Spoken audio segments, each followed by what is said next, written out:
মন খারাপ তোমার? মন খারাপ না তো কান্না করো কেন? তুমি কাকে বেশি মিস করো, আব্বুকে না আম্মুকে? আব্বুকে বেশি মিস করো, তাই না? ও, এদিকে তাকাও। তোমার আম্মু কি চলে যাবে? তোমাকে নিয়ে যাবে নাকি রেখে যাবে? নিয়ে যাবে তোমাকে। এদিকে আসো আব্দুল্লাহ, মন খারাপ করো না।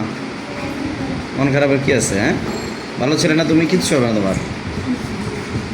শোনো, যেও না। সকালে কিছু খেয়েছো? কিছু খাওনি?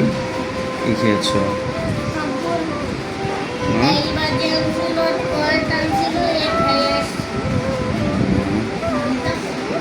আমরা একটা সম্পর্ক করি এবং হচ্ছে যে সন্তান নিয়ে নেই নিজেদের কারণে।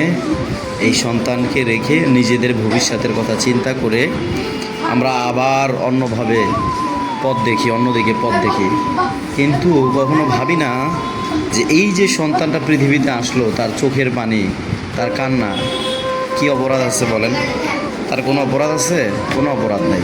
পৃথিবীতে আসার জন্য, পৃথিবীতে বাচ্চা জন্য তার তো কোনো অপরাধ নেই, তাই না? এই যে দেখেন, এই বাচ্চাটা কান্না করতেছে, চোখের পানি। ও কিন্তু বুঝতে পারতেছে ওর বাবা মা মানে মানে আলাদা হয়ে যাচ্ছে আর কি। ওর বাবা হচ্ছে আগে একটা বিয়ে করেছিল, ওর আম্মুর বক্তব্য আজকে আমি শুনলাম। ওর বাবা আগে একটা বিয়ে করেছিল, উনি একজন ড্রাইভার মানুষ। সেই ঘরে দুইটা মেয়ে আছে এবং ওনার ফাইনালি ডিভোর্স হয়ে যায়। তারপরে ওর মাকে বিয়ে করে ওর বাবা। ওর মা ছিল তখন আনম্যারিড। ও হয়, ওর বয়স প্রায় আজকে 5 বছর, 5.5 বছর। এতদিন ওকে ওর নানি বাড়ির ফ্যামিলিলে ওকে ক্যারি করেছে। আমার মাদ্রাসায় যখন বেতন দিতে আসতো তখন উনি বলতো যে আমার ওষুধ খাওয়ার টাকা, আম্মুর সালামির টাকা। আমি জানতাম না এত কিছু। ফাইনালি ওকে আজকে নিয়ে নিবে মাদ্রাসা থেকে। ওর আম্মু এসেও সকালবেলা কান্নাকাটি করলো। শুনলাম যে ওর আব্বু এবং ওর আম্মু আলাদা হয়ে যাচ্ছে। ওর আম্মুর বক্তব্য, ওর আম্মুকে এমনভাবে মারা হয় যে উনি অসুস্থ থাকে। আমি প্রায় ফোন করে জানি, যখন ও আসে না, ওকে ওর মা নিয়ে আসে, যখন ও আসেন তখন আমরা ফোন দিই, তখন উনি বলে যে আমরা অসুস্থ আছি। তো আজকে বলো যে হুজুর আমার অসুস্থ থাকার কারণ হচ্ছে আমাকে এমনভাবে মারধর করে, আমি অসুস্থ হয়ে বিছনায় পড়ে থাকি। এই বাচ্চাকে উনি দেখাশোনা করে না।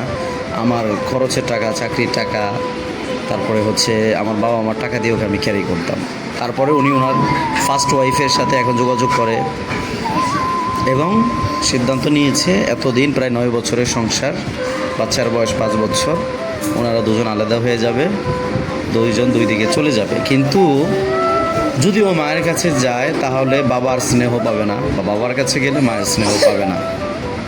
এই সমাজ বা এই জাতির কাছে আমার প্রশ্ন, ও যে মায়ের আদর থেকে বঞ্চিত হলো বা বাবার আদর থেকে বঞ্চিত হলো, ওর অপরাধটা কি বলেন? আমাদের কারণে একটা বাচ্চা দুনিয়াতে আসলো, তার তো অধিকার আছে, তার তো হক আছে বাবা আমার আদর পাও, তাই না?